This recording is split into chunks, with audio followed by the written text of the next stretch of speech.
Oromoo keessa Ortodoksii Tawaahidoon xiqqoo jira jette Hacaaluun Hundeessaan gootni Oromoo koo Ortodoksii Tawaahidoo keessa ture min beektu kana Ortodoksummaa isaallee utuma hin kaadiin Oromummaa isaaf osoo falmatu kan lubbuun isaa darbee jechuudha.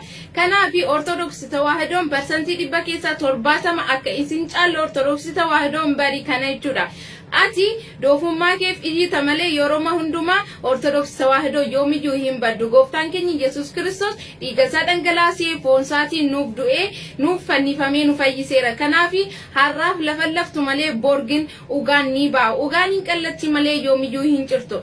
Ortodoksii Tawaahidoo immoo Hacaaluu Hundeessaan iyyuu otoma hin kaadiin dhugummaa ishee fudhatee dhudha kan boolla lixee jechuudha. Kanaaf Oromummaa fi amantiif Oromummaa ituma wal keessa amma qubattanii natti tola jechuudha. Amantiin kan lapheeti Oromummaan immoo kan zarii ofiiti jechuudha. Kanaaf hundumti keenya iyyuu walaa kabajnu.